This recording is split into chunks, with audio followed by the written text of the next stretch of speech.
You're listening to Real People's Media. If you don't know who we are, you will soon.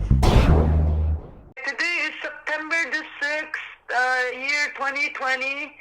I am talking from northwestern Ontario, in the Treaty 3 lands, territorial lands. I'm in Ignace, Ontario right now.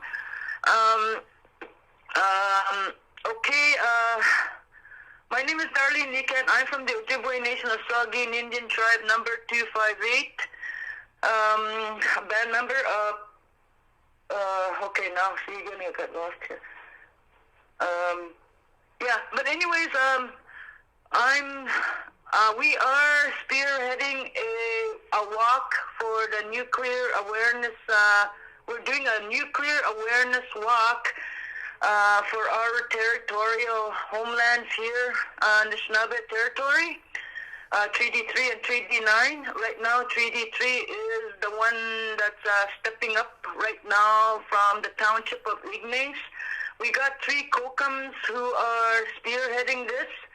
One's our driver. She's a Kokum too. Her body's not well, but she's really determined to get this heard, what's happening here. And the other Kokum is my sister. She too is our supporter. I feel very encouraged when I know she's sitting in the vehicle watching. And so that gives me a lot of push with the 2 Kokums that are helping me right now too. So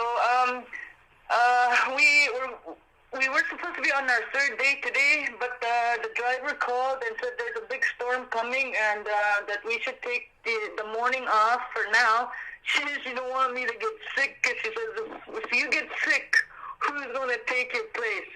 So I said, okay, I'll follow her lead on that, and then we might go out this afternoon, depending on the weather too. So that's where we're at right now. The last 2 days, we started from the middle of the township of Ignace parking lot. We started from there. Had a Mish member walk with me the first morning, and up to the main highway 599 north, and then from there, us 3 Kokums, we went ahead and started.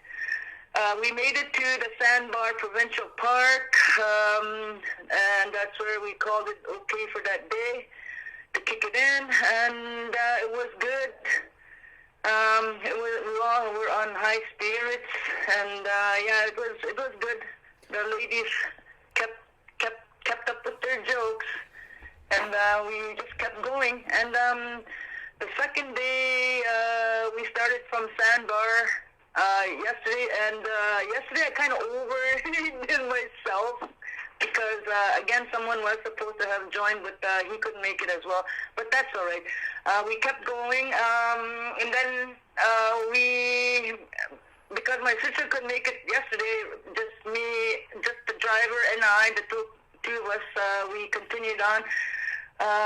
We cleared at least 30 Ks yesterday. Kind of overdid myself, but I was so deep in thought about everything, and just trying to remember everything that I need to, bring out as an awareness as to humanity, life as well, and how we all treat each other. I thought, seriously, yesterday, why I was so deep in thought, I thought about Terry Fox, right? As you know, my knee isn't really that well, so I kind of was kind of limping once in a while, but I kept thinking about Terry Fox, how he was so determined to, when he was running on the highway with an amputated leg. So I was thinking, I shouldn't be complaining about little pain, where this young man had done what he did for cancer. I give this man in spirit great respect and honor. So I thought about that, and and deep down, that's why I kept walking, and just praying for all human race and all that's happening, the hate. I thought about everything, all the black people that are getting hurt, it hurts. I think about everybody. I think about the human race, and then and I just prayed for everybody. That's all I can do. I prayed to the trees. I looked at the clouds. I looked at the sky, water, little animals that scurried by. Just everything, the beauty of our forest. That's how I looked at it as. Yeah. It was good. It was great. Sometimes I wish some of the real trouble, I wish they would come and walk and talk. That's the best therapy I think anybody could do is walk and talk and to listen. But anyways, that's how I felt yesterday. And I did tell the driver about it, and and she truly understood because, she truly understands what we're about and what we aim to do and what we aim to bring forth as to stopping the nuclear waste from being underground here in Ignace, in Treaty 3 area. Can you tell me a bit about that, about what they're planning to do with that nuclear waste, and also why is Ignace important to you? Why is that relevant to you? Okay. I can't really go into details after trying to explain exactly how it was explained to me about the nuclear waste management plan that they have. I did go to their unit. I did go there and listen on September 1st at 10 o'clock. I was there, and I was talking to a liaison lady from Wabigoon who is there, and she took me into that little mobile unit, and she explained everything in detail. They had little figurines, where the little nuclear waste gets stored and all that. They showed me this big steel thing that could never break, like all these things. I can't really explain it in detail right now because what I had suggested was, because when I first went in there with the lady and she showed me everything, explained everything, and all I told her was, tell me 10 things that could change my mind without scientifically advanced. I said, but I know the world is getting scientifically advanced. Okay, I understand. But yet we have to live here. But anyways, I suggested to her to be more understood on both sides is only fair. Their presentations and then us people that are against for. I said, we both have a right to be heard in both ways. And I did suggest to the nuclear people, to be fair, I said, you guys should, take your mobile unit up north and show everybody what you're about. Because a lot of people in the north don't really know what's going on about this nuclear thing. Because a lot of us have not been told about it, and we're just kind of finding out like slowly, and all that. So I did suggest that they should go to the north and bring their mobile unit there and be fair and square up with the people in the north and tell them exactly what is going to be placed in Ignace. Okay, Ignace for me is, we've been here a long time ago. I remember as a kid that I was in Ignace when the rail started here, and my father used to work here too as well.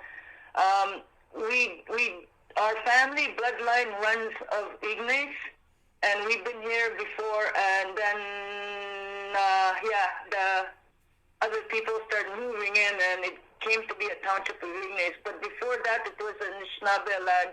Anishinaabe was here already before that. Yeah, that's why it's so important to me. Right now on the hills of Ignace, from what I've found out and gathered, there is Anishinaabe burial grounds along the hillsides. When you go towards Thunder Bay East and you go up that hill, along the hills there's Anishinaabe buried there. But again, we need to find that out, concrete facts. And that's has why Ignace is so important to me. I am from here, and I am from this area. I ain't going nowhere. Never will I leave my ground. And so they're wanting to bury this nuclear waste on your territory. Have they provided anything of value to you or your people or your family in regards to what they're planning to do on your land? No, it wasn't really clear from them about all that, like the Anishinaabe objective way. They it was very unclear. It was like it's very unclear. There was no consent. There was no what do you call that when they're supposed to tell you something? Consultation. Mm-hmm. Yeah. Okay. There was no consultations of the ground zero people, which is just us ordinary people, right? But as it goes with the federal government, they only deal with the chief and council. They do not deal with the peoples of the land. So that's where we have, I'll say where I have a hard time kind of, adjusting to that rule, where it's only government to chief and council, but the people, the ones living on the land, have no say. It's too. I should say, I don't know how to explain that. It's too not right by the people. Now, has there been any movement in regards to the Ojibwe Nation of Saugeen and the new elections that were called after you had the leadership review and the legal situation? Can you give an update on that at all? Well, right now, Tom, I cannot speak on that. It's still ongoing. We are waiting patiently for this to be done and put forth, and for the draft to be ratified by the Saugeen people, and as far as I can go with that. But in a different sense, we are going through this leadership change of our band, but I cannot speak on it right now. But on a different view, to me, this nuclear waste management plan is far more greater than what we're going through at the moment. This is important, this nuclear that we have to step up with. That's how I see it right now, anyway, if that's clear. And why for you is it important? Because that nuclear waste will be there for many generations, or what's the, what makes it so vital for you? Well, there was a few red lights that went on for me when I was being taken the walkthrough presentation. Oh man, you guys would have to see it yourselves to know what I'm trying to say here. I didn't feel safe about it, no matter how much I tried to believe in it and see it from their point of view. My heart won.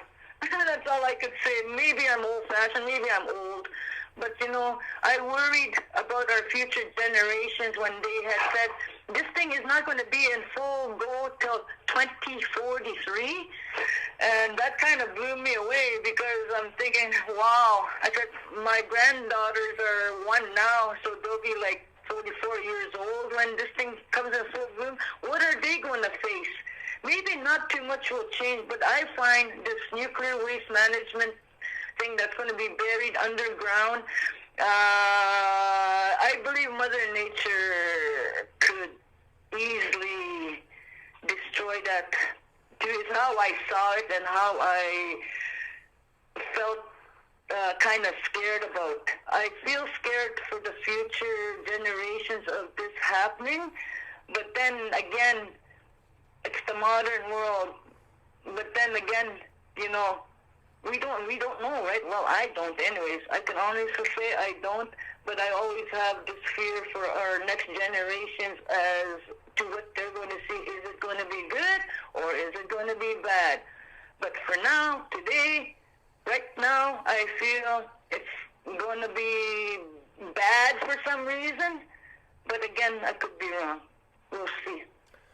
So can you outline your itinerary for where you're going to be in the next few days in case people can either join you there or if they see you on the road? Where can they expect you and how long is your total trip? Okay, well, we just started. We're like 4 days behind from the original starting date. So we are trying to make up time, but no rush. It's always in time with us. Um, but anyways, yesterday I cleared 30 Ks. We are close to Silver Dollar, Ontario, and we're going to be there for 1 day to get passerbys to sign a petition that we got. So we're going to take that day there to do that. And after, I think Tuesday we are heading towards Savant Lake. So we should, between Silver Dollar and Savant Lake, we should be on that road at least I'll say 3 days. If we get more help, we probably can move faster. But for now, I'm alone on walking. And of course, my driver's always behind me. Yeah, so we'll see. And I'm kind of hoping I could hopefully get extra set of feet, or maybe a couple, to help. Because, like I said yesterday, I did kind of overwork myself, and I just laid down and out I went. Yeah. So, but anyways, yeah, that's where we're at, and we should be in Savant Lake by September 12th. That's the time we came up with, and analyzing, how long it'll take us to walk, either by myself the rest of the way, or if I can get help, which would be good. Yeah. So that's where we kind of go with that. We're kind of just like on a daily basis, and yeah, no time, no dates. Changes Indian time and feet. And if people want to support you or contribute, or if they're listening to this and they're trying to figure out what can they do to support you, what is it that you most need? Okay, the driver I got right now, she is only going to help us up to Savant Lake. And then after that, she has to come back to Ignace, family stuff, and we had already all agreed on that. So from Savant Lake is where we're going to probably be needing help as well. Again, we're going to have to wait to get reorganized in Savant with the rest of the, a few Soggy members will be joining in as well. And from there, we'll kind of figure it out and figure out how to get organized and take it from there. But I'm guessing we might need rooms towards Sulakaut. But I know in Savant Lake we dip in and out, and we have the shacks there for people to sleep, which is good. But once we hit towards Sulakaut, Denoric, and Dryden is where we'll probably be needing more help as in financials. I think that might be it, because we will have Mish members join us as well. They'll be coming from the north, meeting us at the junction of 516 and 599. So that's the plan so far. Okay, and is there a way for people to contact you? Is there a phone number or an email or anything that you can pass on? Okay, yeah, we are going to set that up quickly here. Probably today we're going to try to set up a funding page after we get to Savant. Right now, the Kokums are going all independent on this. So we're kind of doing it on our own and out of our own pockets for now, which is okay. But after Savant is where we're going to need it. And in Savant, I think that's where we'll try to figure out how to set up an account. I don't know how to do none of that. So, but I'll ask one of the girls who are more into tech here to be doing this from Savant. But for now, we're okay. We just need a few more trips. Okay, well, Darlene, thanks very much for the update, and we'll continue doing updates when you call in. We can do a little recording like this, and we'll pass that on Real People's Media and on the the Facebook page, No Nuclear Waste on Treaty Lands. Uh-huh. Okay, Okay. everybody listening out there. You all have a good day, and thank you very much, Tom. Miigwech, and stay safe out there, Darlene. We'll talk soon. Yeah. Okay, Bye. tama.